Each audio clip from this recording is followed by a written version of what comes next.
Bonjour tout le monde, contente de vous retrouver à cet épisode d'Ouvre ton jeu. Je viens à peine de terminer ma rencontre avec Arnaud Soli. C'est un homme que j'ai rencontré il y a déjà quelques années sur un des plateaux que j'animais entre autres. Puis j'ai aimé sa transparence, sa franchise. On parle beaucoup d'authenticité, mais oui, son authenticité. C'est drôle, je regarde là comme s'il était encore là, mais il n'est plus là, il est parti. Et c'est ça aujourd'hui. C'est une rencontre avec cet homme-là qui se pose des questions, qui essaie de trouver des réponses, qui nous parle de paternité, qui nous parle aussi de son image corporelle. Et ça, je trouve ça intéressant parce qu'on associe beaucoup trop, je pense, cette notion-là aux femmes. Mais oublions pas les hommes aussi qui ont aussi cette pression-là de l'image corporelle. Alors, il en parle. Je trouve ça intéressant ses commentaires. Ça apporte une réflexion. Alors, ça s'en vient. Je veux vous parler de mes deux partenaires de cœur, Karine Jonca Cosmétiques. Toutes les reels que vous voyez sur les réseaux sociaux, c'est toujours écrit Karine Jonca parce qu'elle est là depuis le début. Alors, si vous allez sur le site web de Karine Jonca, vous pouvez avoir 15 % de rabais et le code promo est Ouvre ton jeu 15. On a aussi un partenaire qui est là depuis quelques semaines, Eros et compagnie. Et suite à ce partenariat-là, on a décidé d'avoir le nouveau niveau, qui est le niveau rose, qui s'appelle le niveau Eros, où on aborde l'intimité, la sexualité, la séduction, le désir, le romantisme. Et Eros et compagnie vous offre aussi 15 % de rabais sur leur site en ligne. Et cette fois-ci, le code promo est ROSE 15. Je veux aussi vous dire que vous pouvez écouter en avance les épisodes d'Ouvre ton jeu. Ainsi, vous pouvez aussi les écouter ou les regarder, évidemment, sans publicité, parce que nous sommes sur Patreon. Peut-être qu'il y en a là, dans ceux qui nous regardent ou nous écoutent, c'est pas quelque chose qui sont habitués. Puis il y en a, ils ont tous les abonnements. Comme moi, j'ai beaucoup d'abonnements de podcasts sur cette application-là qui est Patreon, où vraiment, c'est le monde des podcasters. Il y en a de partout. Il y en a presque tous ceux du Québec sont là. Et il y en a à travers les États-Unis, entre autres. Vous allez voir, là, c'est vraiment un monde de podcasts. Vous allez en trouver qui vous conviennent. C'est une chaîne qui est payante. Donc, vous pouvez aller voir les forfaits Ouvre ton jeu sur Patreon. Donc, vous les recevez 2 semaines à l'avance, sans publicité. Ainsi que dans le Marie Club, qui est la plateforme payante, où là, il y a beaucoup de choses. Il y a un club de lecture, entre autres. On fait des ateliers avec différents spécialistes. On fait des causeries à toutes les 2 semaines où les membres se branchent. Je suis avec vous de chez moi et on reçoit des gens. On fait des Ouvre ton jeu. Et là, le podcast Ouvre ton jeu est déposé 1 semaine à l'avance, sans publicité. Donc ça, c'est le Marie Club. Et vous pouvez aussi vous rendre sur Patreon si c'est cette formule-là qui vous convient le mieux. Et sinon, évidemment, ce sera toujours gratuit sur toutes les plateformes de diffusion comme YouTube, Google. Alors, ça va jamais changer. Alors, maintenant que je vous ai dit tout ça, je pense que c'est le temps d'écouter les réponses d'Ouvre ton jeu d'Arnaud Soli. Mais mes parents m'ont pas initié au sport et je leur en veux pas. Ils connaissaient pas vraiment ça. Ils en faisaient pas parce que leurs parents leur en ont pas fait. Hein? Tu vois comment c'est difficile de briser des cycles. Ouais. C'est comme ça, l'éducation, c'est normal. On apprend ce qu'on connaît. Ouais. Puis on est qui on est. Puis on redonne ce qu'on connaît. Fait que, encore là, je leur en veux pas, mais ça crée des complexes dans la mesure où, tu sais, moi, je me rappelle, j'ai appris à nager, je devais avoir 9 ans. Puis c'est un ami de ma mère qui m'a appris. On était au chalet, là. Puis à un moment donné, il a fait là, Arnaud, c'est là. Non, là, moi, j'étais terrorisé. Je voulais pas mettre ma tête sous l'eau. Là, il me dit là, il m'a tout expliqué. Tu sais, j'étais jamais allé me baigner. J'allais à la piscine, mais je restais là. Puis tu sais, ça me gênait. Party de piscine chez les amis. Je m'inventais des mots de vente pour pas aller dans le creux. Mais tu sais, là, ça crée des stress, un enfant. Là, mes amis qui vont faire du vélo. Je suis malade. Je savais pas faire du vélo à 10 ans. Je savais rien faire. Parce que... On te l'a pas montré. On me l'a pas montré.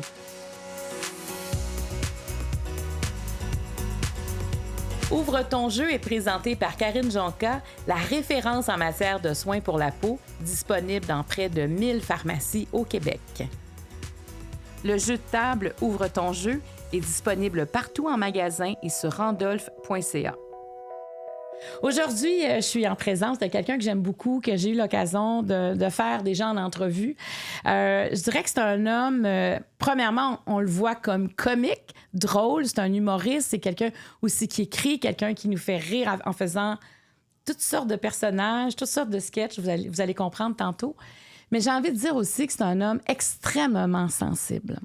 C'est quelqu'un pour qui la musique est importante dans sa vie. J'espère qu'on va pouvoir en parler avec le jeu d'aujourd'hui parce que ça m'interpelle beaucoup. Alors, je vous présente Arnaud Soli. Allô? Bienvenue, Arnaud. Merci, je suis content d'être là. Est-ce que je me trompe quand je dis que tu es très sensible? Pas du tout, je suis très sensible. Très, très sensible. Ouais. La musique dans ta vie, moi, quand je t'ai vu en direct de l'univers, dans ton univers à toi, je t'aimais déjà, tu sais, je trouvais que tu te démarques du lot de ta cohorte d'humoristes ou tu sais, de ceux qui ont ton âge. Je trouve qu'il y a quelque chose pour moi qui m'interpellait davantage. Et là, de comprendre d'où tu viens, ça m'a touché droit au cœur parce que toi, la musique, tu l'as dans le sang. Là. Ouais, je suis né là-dedans. Mes parents sont musiciens, mes grands-parents, parents, oncles, tantes, cousins, cousines. C'est 3 générations de musique du côté de ma mère. Puis du côté de mon père, il y a beaucoup de musiciens aussi. La musique est très présente. Donc, puis mon père est musicien aussi. Donc, c'est dans l'ADN un peu. C'est-à-dire que si j'ai baigné là-dedans, c'était même pas... C'était ça mon environnement de naissance. Je veux dire, quand t'es un enfant puis que la musique joue chez toi constamment puis que tu passes ton temps dans les loges, dans les concerts. Mon père, il jouait dans Casse-Noisette, du corps français. Puis ma mère a accouché entre 2 Casse-Noisette. Puis je pense que c'était une journée qui en faisait 2 parce que je suis né le 26 décembre. Dans le temps des fêtes, Casse-Noisette, c'est tous les jours. Puis le samedi, c'est le show d'après-midi. Puis... Fait que bref, mon père, entre 2 Casse-Noisette à l'hôpital, puis... Il est retourné? Ben, il est retourné, pas le choix. Là, avec l'adrénaline, ça a l'air que ses collègues l'ont jamais vu aussi souriant. Là. Mon père, c'est un homme un peu sérieux, mais là, il rayonnait. Ouais. Et toi, est-ce que tu joues d'un instrument? Ben, moi, j'ai étudié en formation classique jusqu'à mon secondaire. J'étudiais la flûte traversière à l'orchestre. Puis, c'était pas... c'est-à-dire que j'aimais beaucoup ça, jouer en groupe. J'aimais être dans une chorale, être dans un orchestre, mais tout ce qui était joué en solo, là, je me mettais une pression immense. Là, je commençais à trembler. Je perdais mon souffle. Tu sais, la flûte, c'est le souffle. Donc, quand le stress embarque, puis là, tu shakes, puis là, t'as plus de souffle, puis là, tu fais une fausse note, là, ça joue... Ça te joue dans la tête. Fait que, j'ai fait 1 ou 2 récitals solo, puis ça s'est pas bien passé, puis j'étais pas bien là-dedans. Je voulais pas faire ça en solo, tu sais. Puis je l'ai compris assez vite que ça serait pas mon chemin professionnel.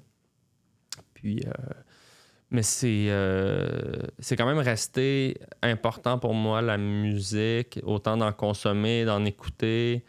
Tu sais, là, j'ai 2 jeunes filles, puis on écoute Henri Dess, qui était comme la musique pour enfants que j'écoutais, entre autres, que là, mes filles trippent, la musique de Walt Disney. La musique classique aussi, qui fait plus penser à mes parents. Puis du côté de ma blonde, c'est plus une tradition folk, country. Fait que, tu sais, on essaie de mettre toutes nos influences musicales là-dedans puis d'exposer nos filles à ça parce que c'est tellement beau, c'est un langage universel. Puis, est-ce que tu joues encore de la flûte traversière à l'occasion? Je l'ai sorti pour un show d'humour à concept musical. J'ai fait un petit solo de flûte au début. Je pense que les gens, ils pensaient même que c'était pas vrai, dans le sens où, tu sais, j'étais un peu à la Jethro Tull, là, avec un band rock. Ouais. Puis les gens, ils disaient, mon Dieu, OK, il est capable de jouer pour vrai. Parce que j'ai quand même joué... ben oui, pour faire un récital, là. Ouais, mais tu vois, quand c'est pas pris au sérieux, là, je suis capable. Tu sais, quand justement, ça revient niaiseux, comme je suis capable de le faire, je m'enlève toute la pression, puis là, ça sort. Mais là, s'il faut que je joue... un truc justement classique, avec un tempo, tout ça, mais là, je stresse. Parce que c'est énormément de pratique, la flûte, là. Mais la musique classique, si tu veux arriver à un niveau... c'est un peu comme le sport d'élite. Il faut mettre plusieurs heures par jour. Pour être vraiment bon, c'est de faire les gammes. Tu sais, c'est comme un athlète, là. Tu vas au gym. Connecter comme son cerveau avec ses doigts. Hein? Faut vraiment que ce soit égal. Faut pas que tu penses. Non, c'est ça. Pour pas penser, c'est beaucoup, beaucoup, beaucoup de pratique. Répétition. Puis j'aime vraiment le parallèle des musiciens classiques puis les athlètes parce que les gens qui se rendent loin, ils commencent à 4 ans, souvent, puis ils n'arrêtent jamais. Puis c'est les sacrifices que ça... Moi, j'avais pas envie... Tu sais, je le voyais autour de moi aussi un peu, les sacrifices que ça demandait. Tu sais, quand j'étais à l'adolescence, où je le voyais, là, que pour arriver à un haut résultat de musique, il aurait fallu que je passe mes fins de semaine à pratiquer tout seul dans ma chambre, à faire mes gammes, à faire mes coups de langue, mes doigtés, puis moi, j'avais envie d'être avec mes amis, puis de triper, puis de... J'avais pas cet appel-là, tu sais. Puis à quel moment tu as eu envie de faire rire? Bien, je pense que j'ai toujours eu envie de faire rire, mais j'ai compris très tard que c'était comme un métier. Bien, je le savais que c'était un métier, parce qu'évidemment, j'ai consommé... Oui, j'écoutais de l'humour. Ouais. Tu sais, moi, c'était... Écoute, François Pérusse, la première obsession humoristique de ma vie, j'écoutais ça en boucle. L'album du peuple? Tous les albums du peuple. Ah, ouais. En commençant par le 2, puis après ça, j'ai le même parcours que toi. Ben, c'est ça, mais comme combien de personnes... D'ailleurs, j'écoutais ça avec mes parents, tu sais, même mon père, on s'assoyait dans le salon, on écoutait ça, puis on riait, pas au même joke tout le temps, mais on riait ensemble dans l'auto, en allant au chalet, bref. François Pérusse. Mona! Mais... Puis après ça, plein de choses. La fin du monde est à 7 heures. Là, je suis retombé. Après ça, j'ai découvert RBO. Rétroactivement, là, j'ai commencé à regarder des vieux bye-bye que ma tante enregistrait. Puis là, j'ai commencé... OK, les gars-là, juste pour rire. Puis là, tu tombes. Puis c'est pré-Internet aussi. Donc là, il faut que tu trouves. Il faut aller au club vidéo. Y a-tu de l'humour québécois? Si tu trouves une cassette. Puis là, je l'écoutais 12 fois en ligne, tu sais. Donc oui, toujours été fasciné par l'humour, C'est très musical, l'humour, hein, aussi, là, tu sais, la musique d'une blague. La rythmique. Ouais. Comment est-ce que quelque chose peut te faire rire sans que tu comprennes même la joke? Tu sais, quand t'es jeune, t'écoutes un bye-bye, il y a un référent politique, mais c'est drôle parce que c'est la manière que c'est lancé, c'est la mimique, c'est le personnage, Il y a quelque chose qui me fascinait, même si je comprenais pas tout. Je voulais comprendre ça. Puis tu comprenais la subtilité derrière l'humour, déjà. Ben, je crois parce que la rythmique, c'est quelque chose de subtil. En effet. Tu sais, pour la personne qui regarde, des fois, elle s'en rend pas compte, là, que... Mais pour celui qui veut en faire, absolument, c'est la base. Puis il y a quelque chose de la magie, je trouve, dans l'humour. Quand c'est bien fait, ça a l'air facile, comme un bon tour de magie. Mais ça demeure que tu te dis comment il a fait.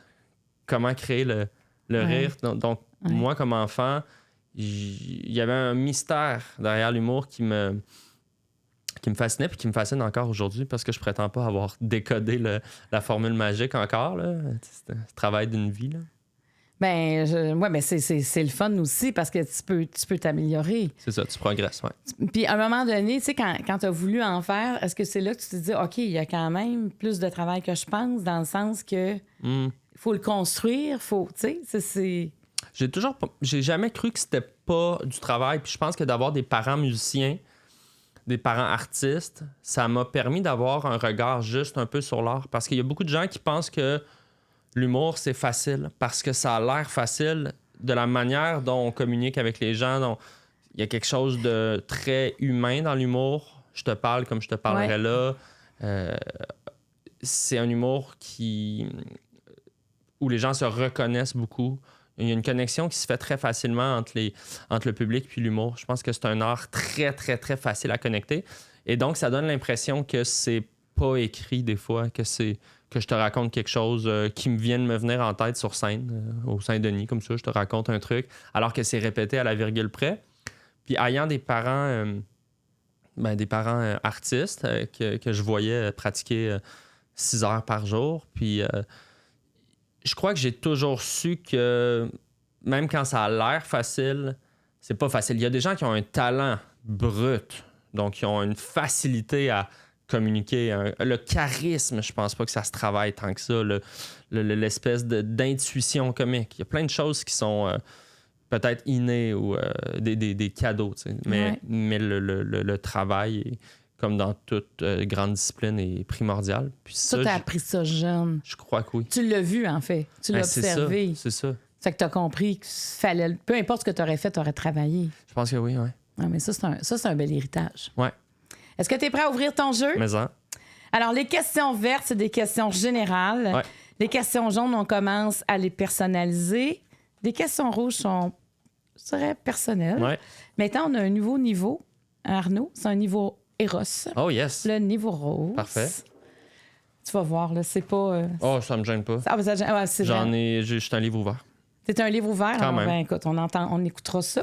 Ça, c'est ma question toute douce pour la fin. T'as ton joker. Si tu trouves que ça va trop loin, Absolument. dans mes sous-questions, tu le mets et change de question. Parfait. Alors, on commence. Tu vas brasser les cartes vertes. Ouais. Tu vas m'en donner 5. Ils sont durs à brasser. Tu peux les brasser sur la Ouais, ça table te dérange aussi. pas parce non, que- c'est comme des cartes de tarot. Elles sont grandes. Tu vas m'en donner 5. Je vais te les lire. Ouais. Tu vas en choisir une, puis je vais en choisir une aussi. Exact. Donc, Parfait. tu vas répondre à 2 de ces questions-là. Ça marche. Je te donne. Tu m'en donnes 5. C'est les 5 premières, tiens. Tiens. On fait ça simple. Merci. Alors, je te les lis. Quelle est ta définition du mot famille? Quel est ton pire défaut? Quelle est la plus belle chose qu'on t'ait dite? OK. Quand je me regarde dans le miroir, je vois. Sur quel trait de caractère as-tu dû travailler? Oh mon Dieu, c'est tout bon. Je peux parler du trait de caractère que je vais garder celle-là. Oui, parfait. Ouais. Est-ce que je la prends? Je te la Ben, laisse. tu peux la prendre. Prends-la si tu veux. Parfait. Puis l'autre, je te De laisse. toute façon, le jeu, choisir. c'est à toi. Après, tu t'en vas avec. Ah, génial. Ouais. Merci. Alors, c'est quel trait de caractère? Non, mais celle-là, elle m'a plus frappé parce que, ben écoute, je suis en thérapie présentement, mais je suis en thérapie depuis... Moi, c'est des passes, là, la thérapie. Là. Je suis pas en thérapie constante depuis des années, mais j'aime ça dans des moments où est-ce que ça brasse un peu plus.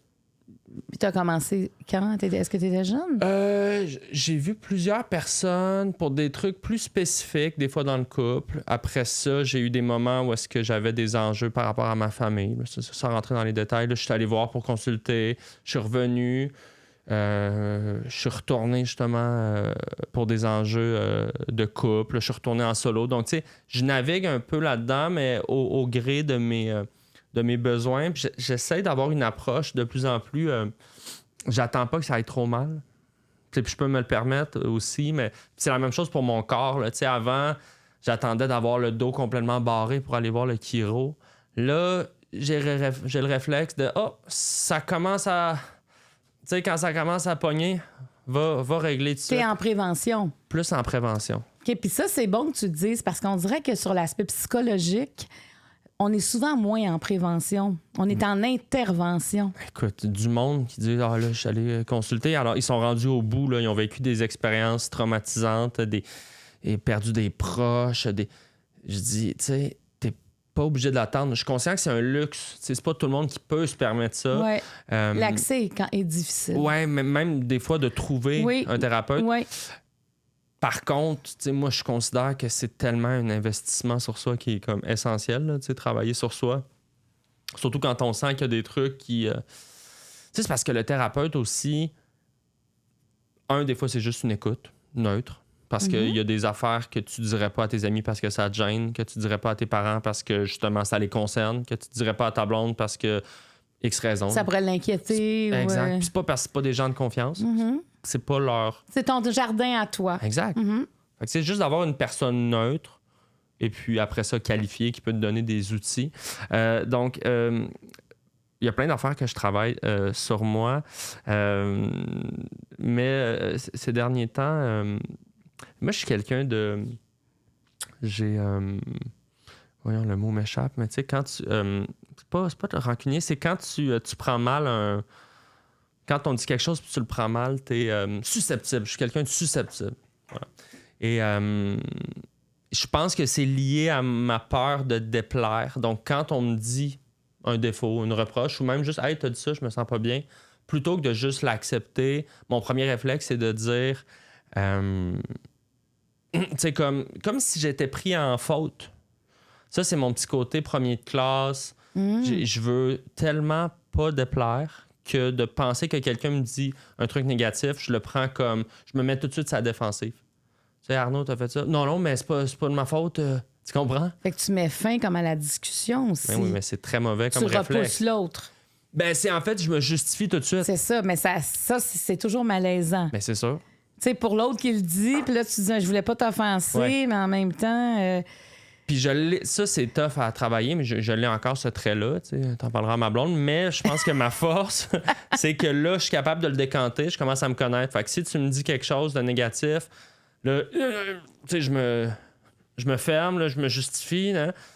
Mais là, je vais prendre une marche. Là, je le laisse reposer. Là, je comprends que, c'est pas parce que tu me reproches quelque chose que tu m'aimes pas. Au contraire, souvent, quand on a le goût d'adresser un problème avec quelqu'un, c'est qu'on a le goût de travailler sur la relation. Donc, ma susceptibilité, je te dirais que c'est quand même un truc qui est pas réglé, pour être bien honnête. Mais Est-ce que ça a fait des froids avec des amis, des proches, ta susceptibilité? À court terme, oui. J'ai pas perdu de relation dans le sens où je crois que je suis quand même capable de prendre un recul? Oui, c'est ça. Ça me prend le recul pour accepter mes torts. Le premier réflexe, c'est de me fermer puis de me justifier puis de dire oui, mais. Puis après un certain temps, on peut dire OK, je te concède ça parce que je sais que je suis pas parfait. Personne n'est parfait. Puis c'est pas parce que tu me reproches quelque chose que tu m'aimes pas. Est-ce que toi, tu reproches des choses aux autres? Ben oui, absolument. Moi, je suis quelqu'un d'assez exigeant dans mes relations parce que je suis exigeant avec moi-même. Je suis quelqu'un qui aime des standards élevés, je crois. J'attends beaucoup de la vie parce que je suis quelqu'un qui aime quand les choses sont bien faites.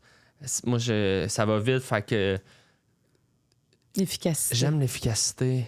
Donc, ça fait que des fois, je suis un peu intransigeant quand les gens autour de moi, que ce soit dans mon entourage, dans mon équipe ou même, peu importe, les gens que je croise sur mon chemin, ben quand les gens comprennent pas du premier coup, des fois, je suis comme impatient. Tu sais, ça va tout ensemble. J'aime ça quand c'est efficace, les choses. Donc, j'apprends à c'est même pas baisser mes standards, c'est d'accepter que tout le monde n'est pas sur le même rythme, tout le monde n'est pas sur la même compréhension des choses. Puis, contrôle ce que tu peux contrôler, en gros, là. Mais quand toi, tu fais un commentaire à quelqu'un, là, Ouais. est-ce que tu aimes ça quand il prend bien ou si la personne se justifie? Non, mais évidemment, j'aime mieux quand elle le prend bien. Tu sais. C'est ça, parce que si elle évident. justifie, tu te reconnais un peu là-dedans Ben aussi. oui, 100%. C'est ça. Non, Ben donc, oui. c'est pour ça aussi que tu travailles sur toi par rapport à ça. Mais oui, Il y a un effet miroir aussi je le là-dedans. sais que c'est pas beau comme affaire, tu sais, dans le sens où je suis pas fier d'être susceptible. Je trouve ça laid, à la limite. Mais c'est parce que ça vient d'ailleurs. Ouais. C'est ça, l'affaire, la susceptibilité, tu l'as dit tantôt, tu sais, c'est la peur de ne pas être à la hauteur de C'est l'autre. C'est comme si on te dit t'es pas à la hauteur, puis toi, ça C'est comme une protection. ça allume pas les bizarre. bonnes lumières. C'est comme de dire non, c'est ça, toujours trouver une excuse. Mais je travaille là-dessus, ouais. Mais c'est mature, en tout cas, de travailler là-dessus. Ben, on n'a pas fini, mais écoute, c'est sûr qu'il y a du chemin à faire, mais on travaille. Ça fait que ça, c'est ton projet, là, Entre autres. avec ta thérapeute. Entre Avec ton thérapeute, je sais pas si c'est un homme ou une C'est femme. un mais... homme, ouais. Entre autres choses, ouais. Ça fait que toi, c'est comme un peu aller chez le concessionnaire. Tu vas faire des mises au point. Ben oui, c'est bien mieux ça. Mais c'est tellement... tu sais, Ça coûte moins cher d'aller au garage pour de l'entretien que d'attendre que tout pète, là. ben, je le sais. Puis, tu sais, quand moi, j'ai commencé dans les médias, c'est en 2009, on parlait déjà moins de thérapie. Mhm. Tu sais, quand on était autour de la tablée dans les émissions que j'animais, il y avait moins de monde qui disait « Hey, moi, je suis en thérapie, moi, je consulte ». Il y avait moins d'hommes aussi, Arnaud. Et maintenant, écoute, presque tous les invités qui viennent ici consultent ou ont consulté ou pensent consulter. Je crois qu'il y a quelque chose avec... tu sais, il y a une culture de la croissance personnelle qui vient un petit peu dans cette idée-là de prendre soin de soi, là, que ton esprit est aussi important que ton corps, puis que c'est quelque chose que tu peux cultiver sur le long terme. Puis oui, tant mieux, je pense, chez les gars, il y a plus de tabous. Là. Fait que c'est bon d'en parler parce qu'on le voit, là. Il y a beaucoup d'hommes qui sont en détresse, puis ils parlent pas, puis ils Ben gardent non. ça en dedans, puis ça explose. Ben oui, ça sort T'sais, en violence. Puis Exactement. Tu sais, il y a des groupes d'hommes au Québec où les hommes peuvent s'exprimer, mais je pense que plus que probablement que les hommes entendent. Tu sais, je reprends les mots de Jeannette Bertrand qui a fait des... Tu sais, qui a écrit un livre là-dessus, qui est allée rencontrer des groupes d'hommes, donc elle savait de quoi elle parlait, puis tu sais, c'est ça, je veux dire, c'est important de le nommer, ce que tu dis, je trouve. Puis c'est pas un problème majeur, là, ce que tu dis, c'est de la prévention. Ouais, mais... tu veux t'améliorer. Donc, c'est intéressant de le dire aussi que ça n'a pas besoin d'être une grosse affaire pour consulter. C'est ça. Ben, j'ai l'impression que aucun problème est majeur en autant que tu t'en occupes, tu sais, dans le sens où... Ouais, dès que tu as un plan. Ouais, c'est ça. Ah oui, tu as raison. Qu'est-ce que je vais te demander? Attends. Il y a des problèmes majeurs, là. En le disant, je repensais, il y a des problèmes majeurs, là, souvent des trucs, c'est des vrais gros traumas là, que les gens peuvent vivre, mais tu sais... Oui, mais c'est-à-dire on parle de défauts, on parle de choses qu'on veut travailler sur soi. Tu peux y aller quand tu es rendu là, mais tu peux y aller avant aussi. C'est ça, parce que souvent, on a l'impression qu'il faut que tu sois en traumatisme pour consulter. Mais, parce qu'en traumatisme, là, ça va prendre plus que 3 séances. Exactement. Là, tu rentres dans un processus, puis des fois, tu auras besoin de médication, donc on tombe dans une autre expertise. Tu sais. Exact. J'ai envie de te poser la question suivante. Quand je me regarde dans le miroir, je vois. Ouf. Je vois... je vois quelqu'un... Mais c'est drôle parce que je me suis jamais vraiment senti vieillir. C'est comme bizarre. Je réalise que je vieillis uniquement parce qu'il m'arrive ou les gens qui me disent « Hey, c'était cœur. Hey, tes enfants. Hey, c'est déjà 5 ans que t'es marié. Hey, 75 000 billets vendus. » Tu sais, on me rappelle des éléments. « Hey, t'as acheté ta maison. » Tu sais, très factuel. Ah oui, c'est vrai, OK. Puis là, je vais prendre une bière avec mes amis de secondaire, puis je dis, hey man, te rappelles-tu quand on volait des fonds de pichet sur les tables tellement on était pauvres, puis qu'on allait tout dormir chez nous? Tu sais, dans le sens. Puis tu vois le temps passer. Ben, puis moi, ça me paraît comme si c'était hier. Fait que c'est bizarre. C'est comme si, pour moi, les choses changent pas. De la même manière que la célébrité m'affecte pas dans mon quotidien. Jamais je repense mes plans de vacances en fonction de... Je m'empêche pas d'aller manger tout seul dans un resto parce que je me dis, les gens vont venir me parler. Fait que je sais pas si c'est du déni ou... Mais parce que t'es à l'aise. Parce que je suis à l'aise, mais aussi, c'est comme si... Oui, on change. Tout le monde change, mais moi, là, tu sais, le Arnaud qui est moi, qui est... Au jour le jour, c'est comme si ma vie est juste une lente progression. Puis après ça, il y a plein d'éléments dans ma vie qui changent. Évidemment, les enfants, c'est un exemple majeur. Ça te bouscule une réalité. Mais c'est comme si quand je me regarde dans le miroir, je vois le même gars à peu près, tu sais, avec les cheveux plus longs, les cheveux plus courts, plus ou moins de boutons. Je focus tout le temps sur des détails physiques, là, mais tu sais... Est-ce que tu te trouves beau? Beau, non. Mais peut-être moins laid qu'autrefois. Ouais. Et comment t'es arrivé à ça? Ben... Peut-être avoir une femme qui m'aime depuis 12 ans. Je me dis, je dois pas être si laide que ça. Je serais parti. Hein. Mais non, je rigole un peu.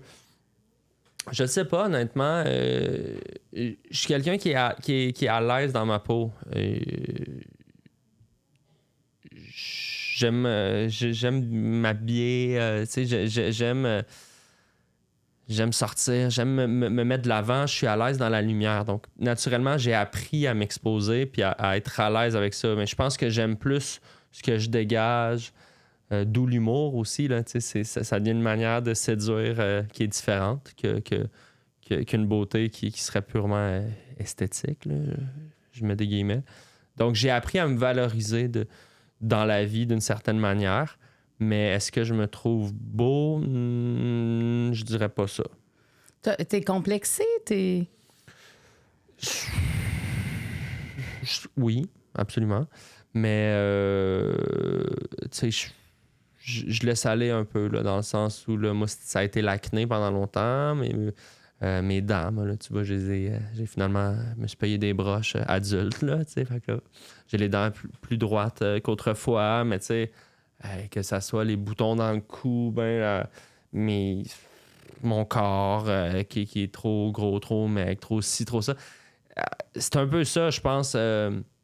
les complexes, c'est que finalement, ça peut être un peu n'importe quoi, là, tu sais. Puis on est alimenté aussi par tellement d'images, tellement de versions de corps parfaits, que c'est difficile de s'extraire de ces modèles de beauté-là. Mm-hmm. Parce qu'on regarde toujours ailleurs en disant, mais voyons, pourquoi j'ai pas sa mâchoire? Puis pourquoi j'aime pas la forme de mon cou? Tu sais, puis là, on focus là-dessus, hein. C'est ça, je regarde une photo, puis là, je dis, oh mon Dieu, regarde mes poignets. Ma blonde, de quoi tu parles?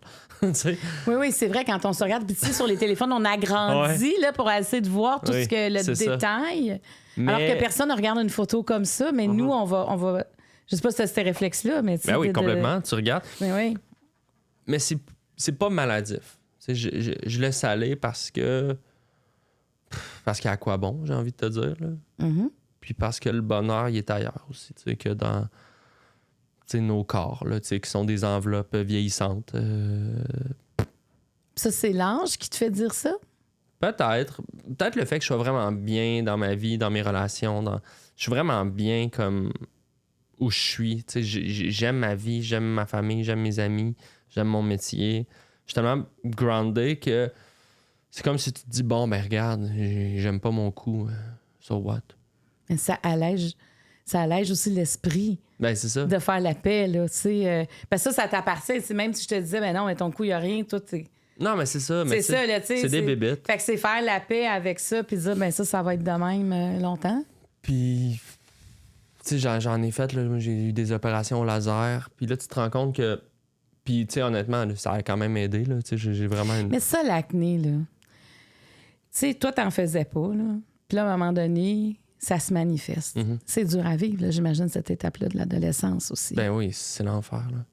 Moi, j'ai trouvé ça l'enfer, là. C'est que tu peux pas te cacher, c'est ta face. C'est ça, c'est toujours exposé. Si t'as du poil sur le chest, tu te mets un t-shirt, là, puis Mm-hmm. l'acné, c'est ta face, là. Je vais pas me voiler, là. Tu sais, Est-ce que tu remarquais quelque chose dans le regard des autres? Est-ce que tu te sentais observé? Je regardais pas le regard des autres, te dire. C'est comme si j'évitais. Je voulais même pas savoir ce que les gens pensaient de moi, fait que tu sais, je l'ai déjà dit souvent, mais j'évitais les miroirs, là. Je voulais même. C'est comme si j'étais dans le déni, tu sais, de ma face. Mais ma face, c'est ma face, tu sais. Parce que c'est bien. Puis j'imagine. Tu veux t'enfuir de ton corps, mais tu peux pas, tu sais. Ah oui, c'est top, ça. Ah oui. Puis la séduction à travers tout ça.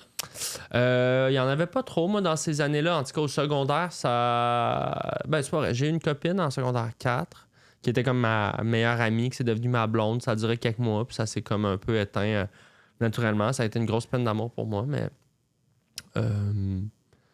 Ben ça a fait du bien à l'estime, les quelques mois que ça a duré, jusqu'à ce que tu dises, elle est partie sûrement à cause de mon acné. Puis là, ça se masse. Ah oui. Oui, puis non, là, dans le sens où elle est partie avec un plus beau que moi, pareil. C'est ça, fait que ça alimente. Ouais, ben c'est ça. Ce que tu trouvais comme une faiblesse pour toi. C'est ça, puis des fois, je vois du monde dans la rue, dans l'autobus, quoi que ce soit, en ville, avec des jeunes avec de l'acné sévère, tu sais, comme j'avais ou même pire, puis des fois, j'ai le goût de les prendre dans mes bras et faire hey, ça va passer. T'aurais aimé qu'on fasse ça?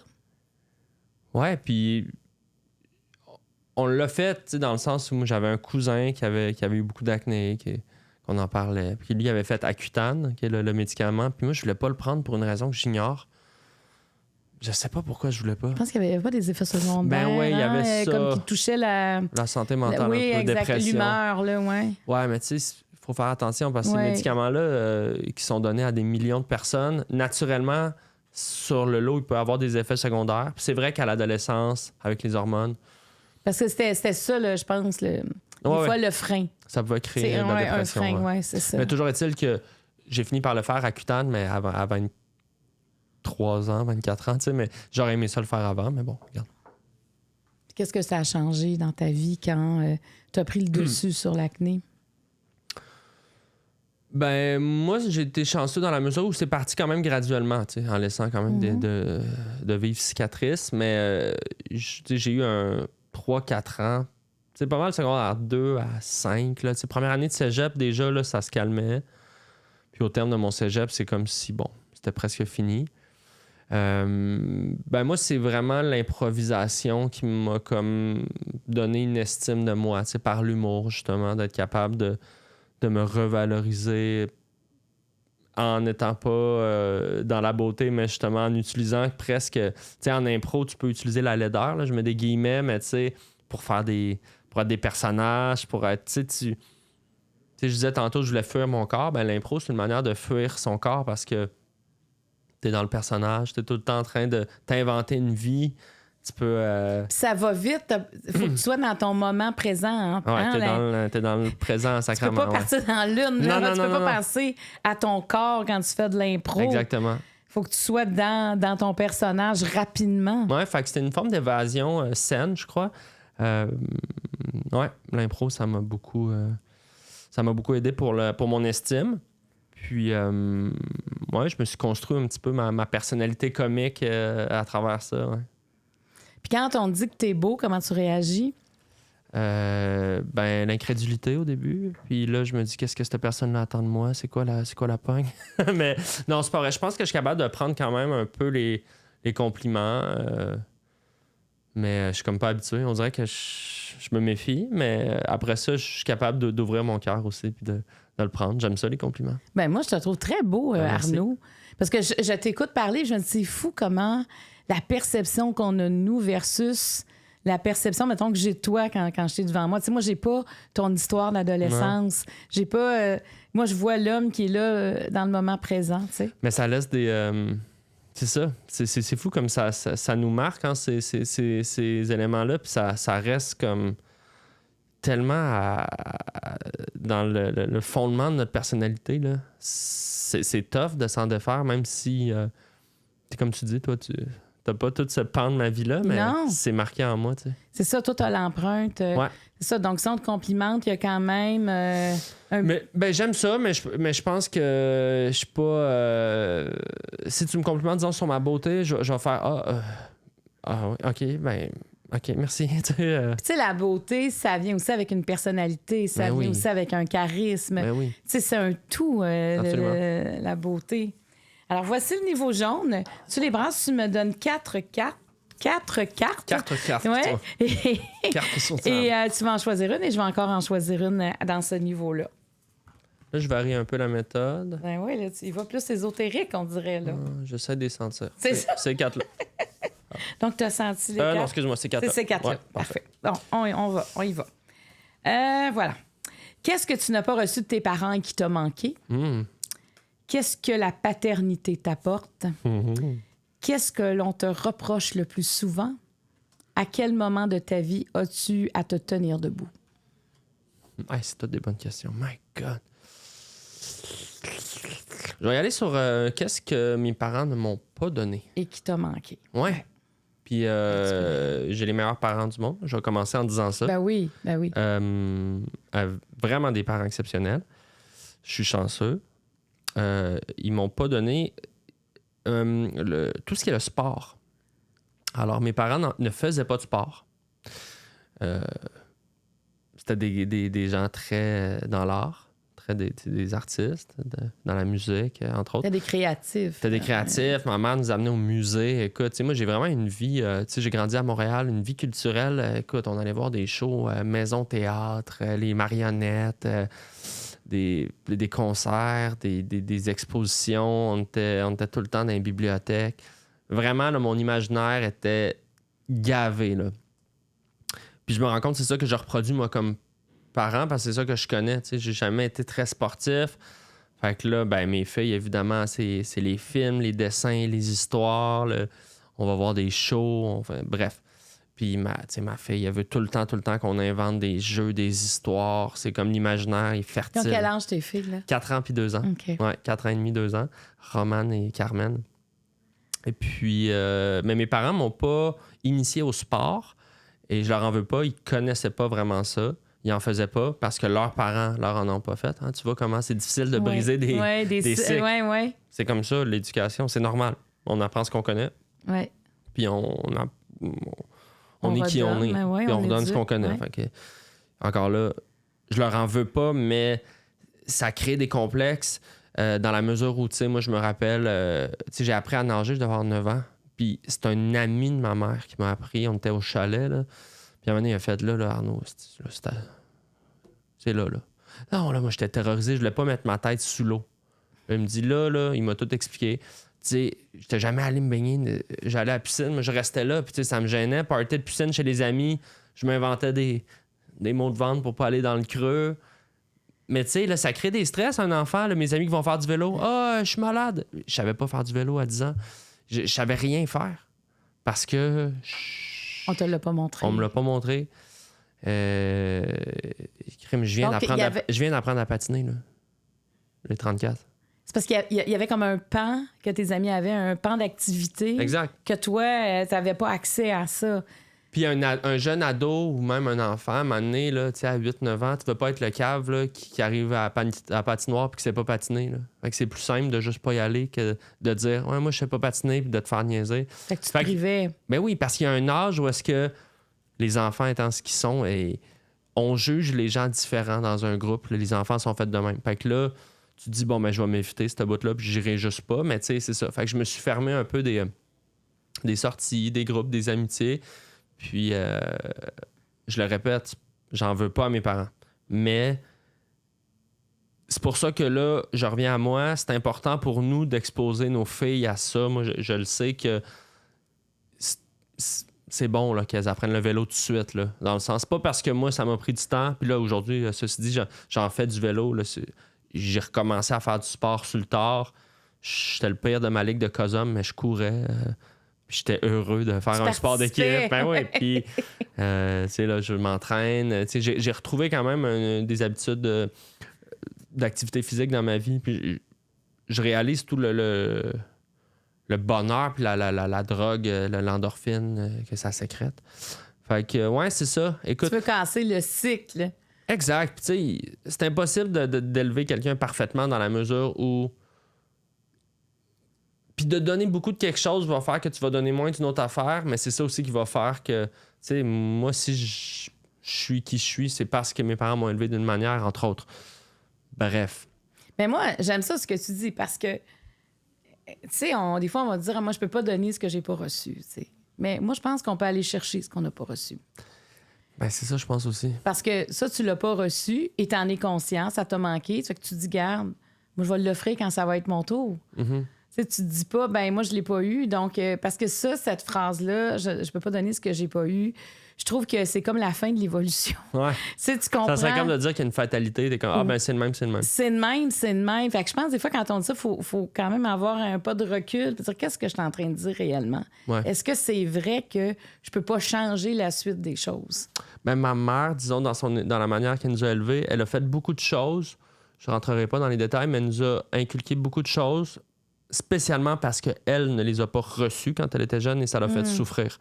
Fait qu'elle, elle avait le procédé inverse de dire ça, j'ai pas eu ça quand j'étais jeune, ça m'a fait souffrir, je vais tout faire pour que mes enfants l'aient, sachant qu'est-ce que ça fait de pas recevoir telle ou telle chose.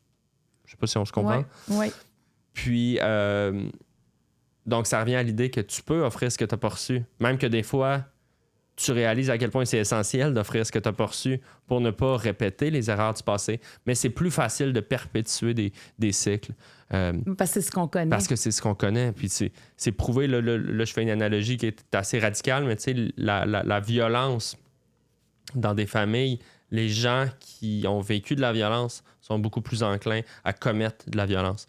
Parce que c'est ce qu'ils ont connu. Et pourtant, il n'y a pas de logique là. Tu sais que c'est pas le fun, mais... Tu comprends, c'est ça que tu connais. Ça devient un peu ta réalité, j'imagine. Je suis pas un professionnel de ça. Mais... Tu sais, en psychologie, moi, je suis pas psychologue du tout, mais j'ai reçu tellement de psychologues, mais des fois, il y a quelque chose qui est de l'ordre du mimétisme aussi. Exact. C'est ça que tu as vu, donc c'est ça qu'on doit faire. Tu sais, on répète ce qu'on fait nos parents, mais quand il n'y a pas de violence, ça va. S'il y a de la violence, c'est sûr que... oui. C'est sûr que là, ça frappe plus l'imaginaire, mais c'est quand même si tu as reçu ça. Comme les enfants de fumeurs fument plus, même si tout le monde sait que c'est pas bon, tu l'as vu à un moment donné, tu es plus enclin à le faire. Oui, il y a une barrière, en tout cas, qui est pas là. Oui, exact. Il y a quelque chose qui est pas là. Donc, mais j'aime... de toute façon, il faut aimer ses parents pour répondre à cette question-là, Arnaud. Oui, c'est vrai. Parce que sinon, tu l'aurais pas choisi. Oui, puis je leur dirais... Ben, ils le savent, là, d'ailleurs. C'est rien de secret, là. Mais en même temps, ça va faire réfléchir des parents là, qui écoutent. Parce que c'est vrai que, tu sais, quand tu peux pas suivre ta gang d'amis parce que tu n'as pas les aptitudes ou tu es gêné d'aller dans une piscine parce que tu peux pas... Tu sais, imagine toutes les contraintes. Il faut toujours que tu penses. Je veux pas me faire pogner, je veux pas... Ouais, puis c'est chiant, puis comme... je salue tous les parents en ce moment qui nous écoutent et qui ont essayé d'inscrire leurs enfants à des cours de natation. En tout cas, à Montréal, c'est un bordel, là, parce que t'as comme 40 secondes pour te connecter, sinon le cours, il est plein. Puis là, tu sais, c'est compliqué, là. Puis t'as pas le temps. Puis là, c'est d'aller porter lui au judo, puis elle au hockey. Puis... Fait qu'il faut aussi arrêter de se mettre trop de pression, là, comme parent, là, puis dire on fait ce qu'on peut. Puis moi, mon enfant, il pourra pas faire du ballet jazz, du saxophone, de la peinture, de l'aquaforme, du rugby. Puis de la musique. De la musique, puis... Fait que c'est pas ça l'idée, là, mais je pense que d'offrir à son enfant, disons, la capacité d'être capable de nager le plus tôt possible, c'est un cadeau que tu lui fais. Parce que tu vas moins stresser à la piscine ou au chalet tout le reste de ta vie. C'est pratique, là, savoir flotter. Bref. Mais c'est ça, tu sais. Fait que c'est de guider son enfant dans des affaires, même si nous, on a peur de quelque chose. Tu sais, je veux dire, moi, mon père, il mangeait pas grand-chose. Puis... il y a plein d'affaires qu'il n'aimait pas, tu sais. Il mangeait les mêmes 6 affaires parce que quand il était jeune, chez eux, c'était ça. Il y avait 6 repas, puis bon.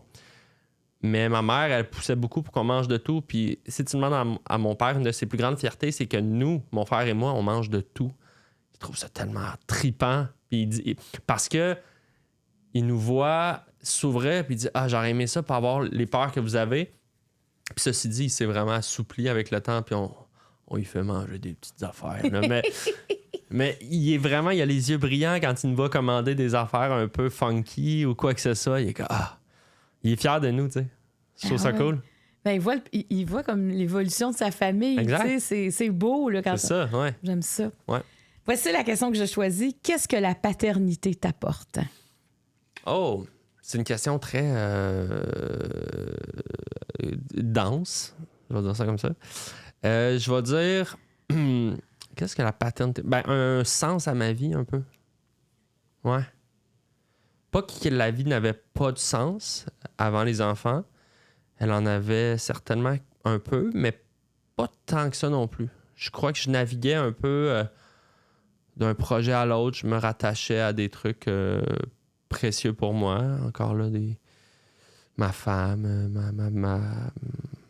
certaines relations, l'humour, tu sais, des projets, des amitiés, mais c'est comme si, pour moi, d'avoir des enfants, ça donne un sens 24/7. Tu sais, je sais pourquoi je me réveille, je sais pourquoi je me couche.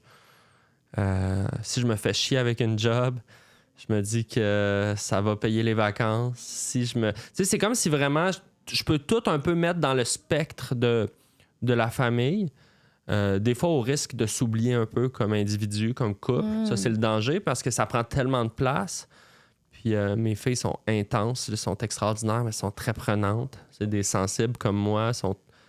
Ils ont besoin de notre attention. Puis on leur en donne beaucoup aussi. Là. Ça va dans les deux sens.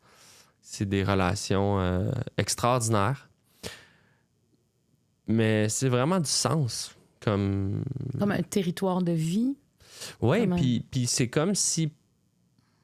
Peut-être pour la première fois de ma vie, tu sais, je te disais tantôt que je vis beaucoup dans le présent, puis je sens pas vraiment les choses changer. Je pense que c'est dans ma personnalité d'être un peu dans le moment. Je me projette peu. Avec la famille, là, je commence à me projeter plus loin parce que c'est comme si on retrouve ce grand cycle de la vie. Là, je dis, OK, bon, ben là, les filles vont... Oh mon Dieu, le primaire, puis là, OK, la chambre d'ado, puis là, à un moment donné, ils vont partir en appart. Je suis capable de faire ce chemin-là. Même si ça donne rien de trop extrapolé, mais je dirais que ça me... Mais ça doit te sécuriser. Ouais, puis tu sais... Ben, il y a quelque chose de sécurisant, puis il y a quelque chose aussi d'épeurant, parce que là, tu te dis, ah ben, mon Dieu, mes parents vont mourir. Tu sais, ça ramène tout ça aussi. La naissance est connectée à la mort, là. Puis... Et t'es pas bien dans cette zone-là? Je suis pas nécessairement pas bien. Je pense que je suis en paix avec l'idée de la mort. Mais là, mes parents sont tellement actifs puis en santé que...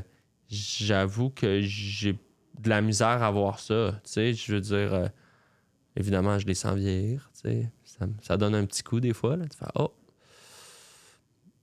Mais